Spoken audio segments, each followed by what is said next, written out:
Hey, you two. How are you guys doing? Hi, we're good. How are you? Absolutely fantastic. Man, congratulations on Love is a Battlefield. I was that jock that played this when it was brand new from Benatar. So when I first listened to your version, it was like rediscovering the song. Oh, thank you so much. That's awesome. That's really cool. The process of bringing this song together to make it your own, because we always hear Simon Cowell say that, make it your own. You guys really did do it. But how did you get into it to where all of a sudden it is yours? I mean, we set out wanting to do that. Like, first off, for us, a cover doesn't really capture us unless there's something new that you've added to it. You know, it's like they've done such an awesome job with an original. Why would we listen to another version of it that's just regurgitated? Mm-hmm. You know, so we just said to ourselves, we need to Vajra-size it. We need to make it our own. And it was like, well, what do we do? You don't know. The song will tell you what to do. So, I mean, we started actually with a bass line. We started morphing a bass line. Yeah. Yeah. So we started up in my childhood bedroom, and I was dicking around on the keyboard, and Dave was on his bass, and we were just kind of trading ideas back and forth. And then we went into the studio, our rehearsal space, and with that bass line, we were working with Jimmy, and Jimmy just came up with some beats. Wow. And that's kind of how it worked. I mean, my vocal delivery didn't really change. I mean, I have been singing this song since I was a kid. Yeah. And, you know, it's like a song that I warm up to. So I know this song. But what was different was I had to like ask myself, like, what do these words mean to me? Mm-hmm. What did it maybe mean to her? And like, I think I never fully answered that question.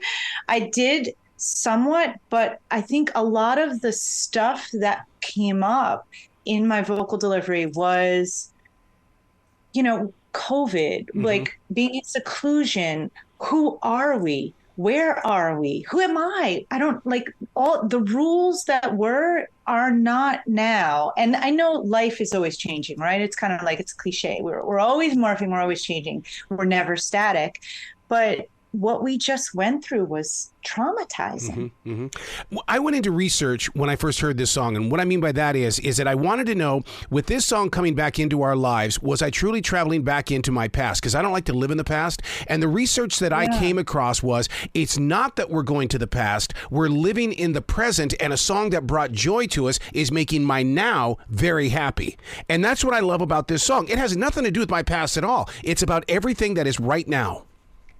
That's right. Thank you. That's really, really cool. I mean, that's, I think, what it's about. I think a great cover does that. I think a great cover, you know, carries the thread of the past. There's something familiar about it, but there's a new spice, whatever it is, you know, is there. And that's palatable and fresh for the moment. So thank you. I'm glad we did it. You know, you never know.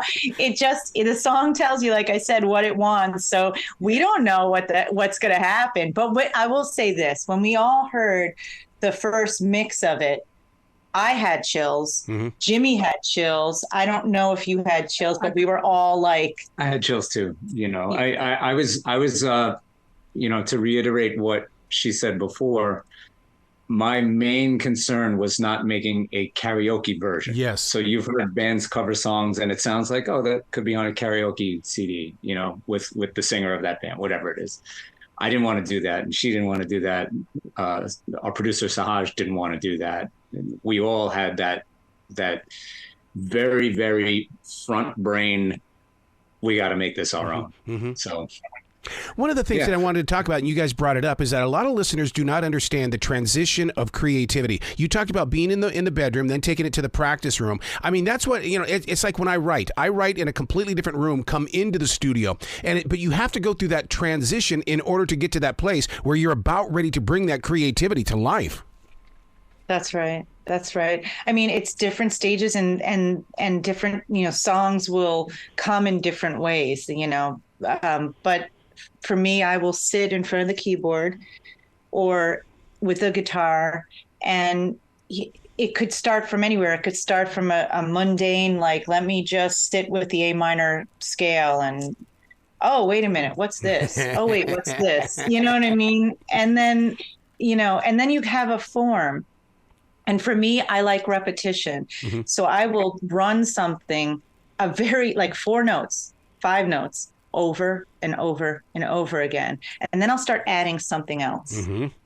And then adding something else. And that's kind of how it works for me. And then I'll just record it. And then it just keeps fleshing. It's like a circle, like a mandala that you go around and around and around until you go from the outer layers of it into the center of it. Or perhaps it's the center of it with those 4 notes moving outwards. And every song usually comes from that. And then after that is like, okay, guys, what do you think of this? Or what do you think of that? Or I'm hearing a drum kind of like this. And then, if it's Jimmy or previously it was Blake Fleming, what do you think with this? So do you think I should go here or there? And then they'll just run with it. And that's how it works. I love the way that you were talking about circles, because right away I had a flashback of Rick Rush, who says that we're just gigantic antennas. You just got to open yourself up and receive it. And so with you doing that circle, I mean, oh my God, that's a powerful little tool.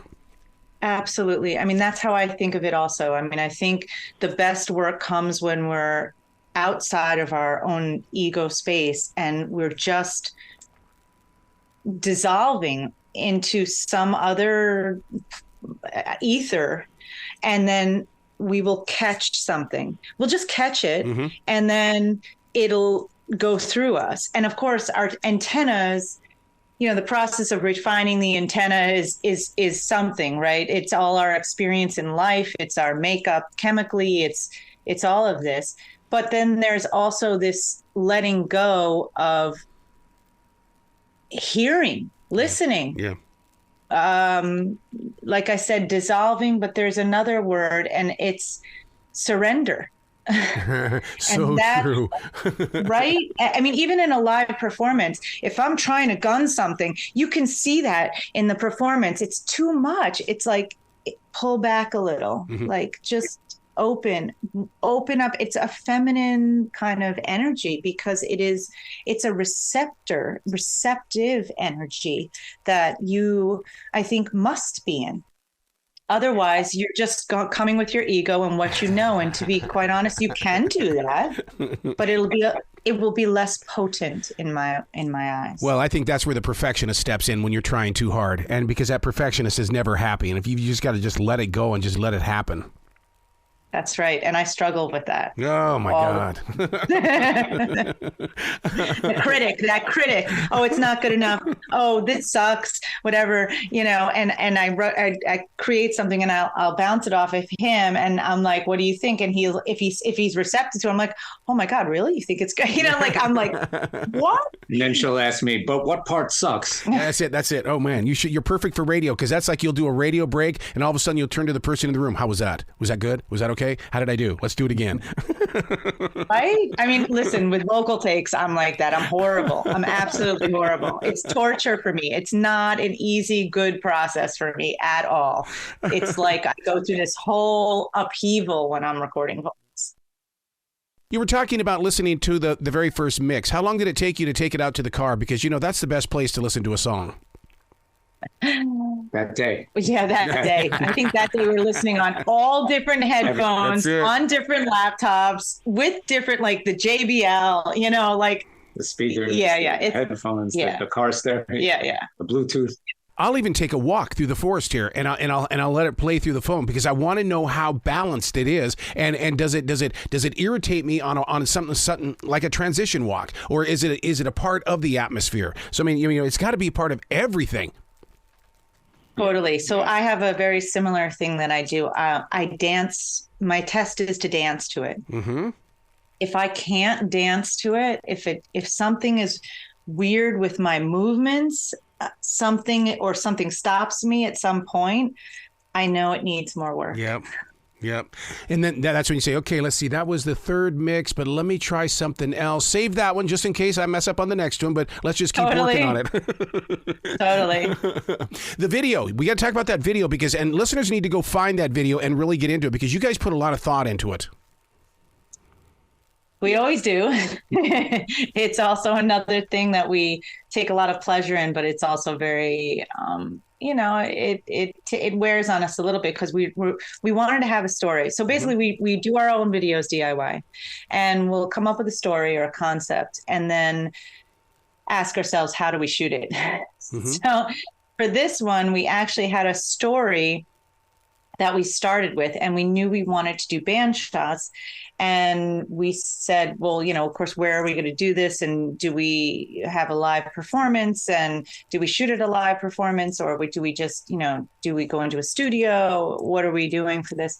And then we said to ourselves, we're seeing a lot of flash right now in the videos. And it's too much. It's not real. It seems like this person's in a different studio from this person. The singer's in a different studio from the guitar. I'm like, why are we doing that? And it seems mechanical or too contrived. So we don't forget the explosions and the CG and the monsters. So it was just we were thinking about that, and we said, you know what? Screw it. Let's just do this in our studio. And this time, let's have a friend come and shoot it for us so that we're not trading cameras, shooting ourselves, because we do that, and that we have done that in the past. And we have used iPhones in the past, believe it or not, with the 3.14 video was all shot on an iPhone. So we're like, okay, we're doing it pro, and all of the Urkala ones we did pro. We bought a camera, we did it the right way. Well, prosumer, right? Because we learned on the fly, of course, as well. But so basically, we knew that. Okay, so we're like, okay, great, we've got the band shots and all this kind of stuff. So we shot in the studio, and there were two main videos that we were using. So we shot in the early summer? Early summer, yeah. Because we went away in like June. I think it was June. Or was it May? Could have been May. It could have been May or June. I'm not sure. And we knew we had two videos that we were working off of. We're like, well, what videos are shot in a studio that look like as inspiration, like what looks good, like how do we to get ideas for different shots and all this. And No Doubt's Don't Speak was one of the influences for the video shoot. And then Sinead O'Connor. Really? Yeah. And the reason why we chose the what was it? The close up, the nothing compares to you was because we looked back at our videos and we said, we don't have close up shots. Yeah. We're too far back. And so we said, well, what's the iconic close up shot? Sinead O'Connor's Nothing Compares to You. So we're like, okay, how can we do something like that? And so we shot that. And then we went overseas and we shot the story for the video that we were going to include. And while we were overseas, Sinead passed. Yes. Yeah. And I just thought that was kind of weird.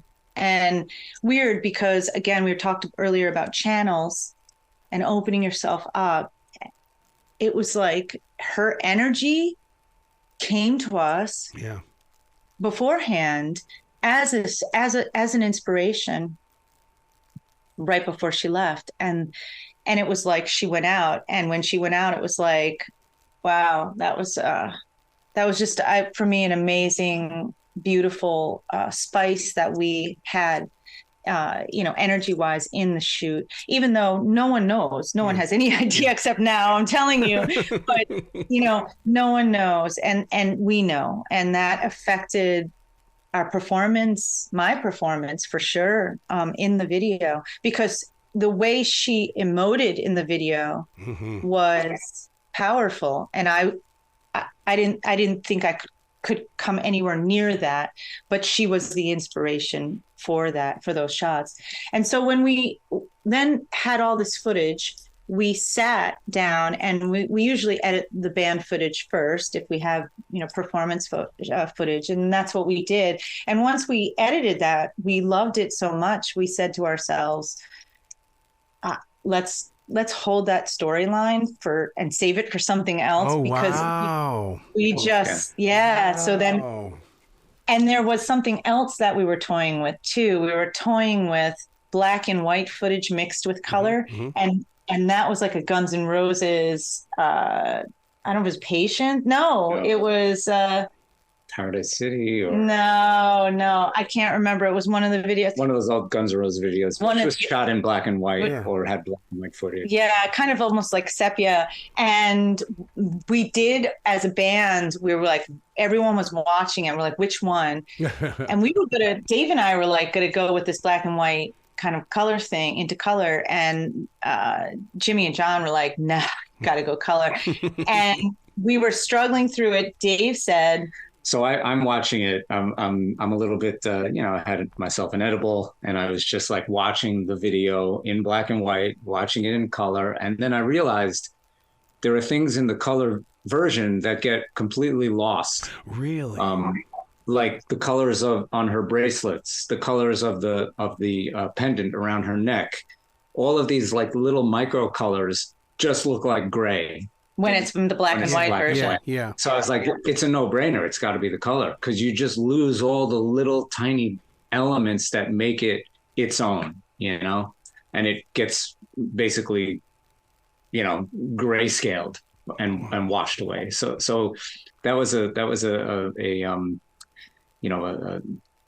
I guess when my brain was just like, it was definitely like an epiphany. Like I saw it, like he's like, oh no, that's it. That's what it's got to be. And I remember I said to him, I was like, okay, the decision is made, we know, okay, that's what it is. So we ran with that. And that's the version that you see. Now, isn't this part of the creative process in the way that you've got to disconnect yourself from being the creator and put yourself in a position of the listener as well as the viewer? And you talking about how you went in there and watched it and looked for the colors. You went in there as that viewer saying, I see something here. I like what I see, and it goes away there. No. And so I love that separation where you've got to become one of them.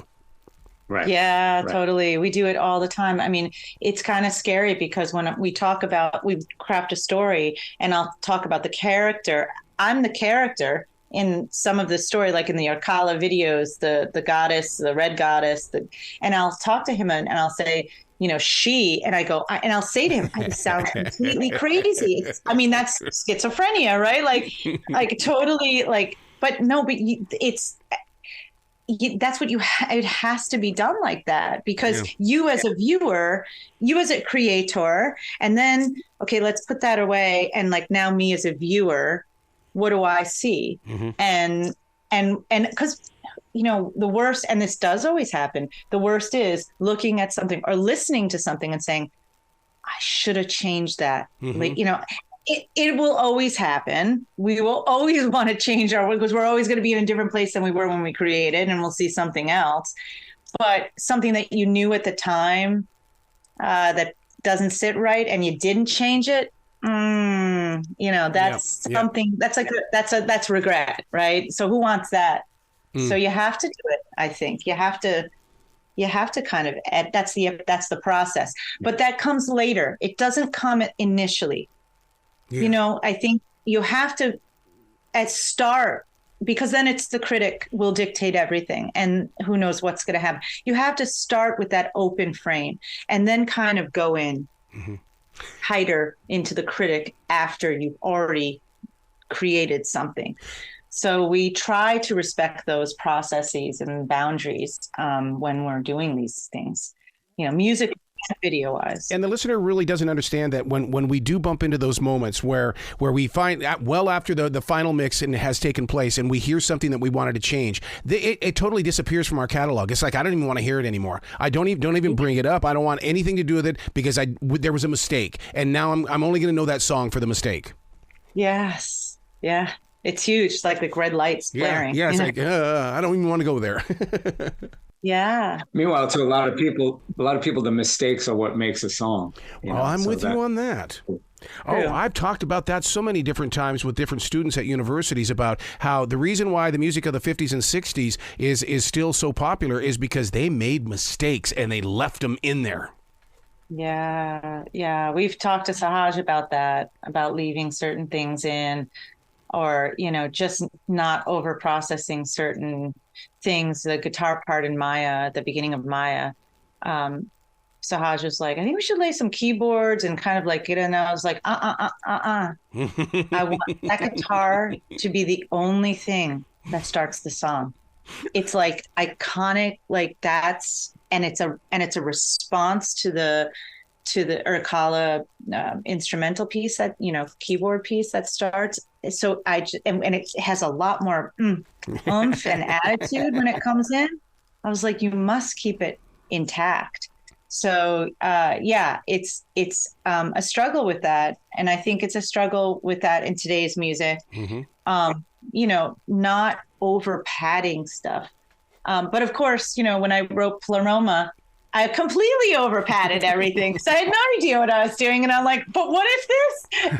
All these guitar tracks, it was like a mess. It was like, there's no space. It's so dense. Yep. That as you learn and get better, you learn that those spaces are important to the ear and to others. And then you can hear some of these mistakes that might be there, and those mistakes will be color and spice. My favorite way of listening to music, I want to have enough space where I can get in there, and if all I want to hear is that bass guitar, I can hear it. Or if I'm listening to a background vocal, you've given me enough room to where I can go in there and tap into that background vocal.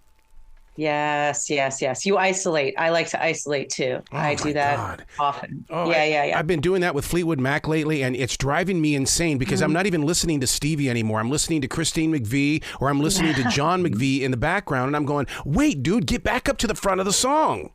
Yeah, that's really cool. We talk about that often. Yeah. I mean, when I was writing Pleroma especially, it was very important that each instrument you could listen to from start to finish, and they would have their own conversation and own climax and non-climax. It was I was very deliberate doing that during the writing process. I was less deliberate about that with Urkala because we had Sahaj that we're working with, and now it's another spice and compromise in terms of artistic choice, so we have more people making the choices, whereas with with Pleroma, it was like I was making the choices, and like I said, I really didn't know. I was just going on instinct. So that's that. So where can listeners go to find out more information about the band and first of all, merchandise too, because I'm sure you guys have got merchandise. We got to sell that stuff. Yeah, sure. That would be amazing. It's vajraofficial.com. So V as in Victor, VAJRA official.com. And all of the links are there for Spotify and YouTube and, Amazon. Yeah, the shop is there, all of it. Even live shows. Yay, I like that. Wow. Well, you've got to come back to this show anytime in the future. The door is always going to be open for you. Thank you very much. Thank you for having us. Well, thank you for being such great storytellers because, this is what it's all about. It's about the inside sleeve of an album, and that's exactly what we did today. Yeah. Thank you. It's about we all learn from each other. You bet. It's so true. Well, you be brilliant, okay? Thank you so much. Thank you very much. Thank you.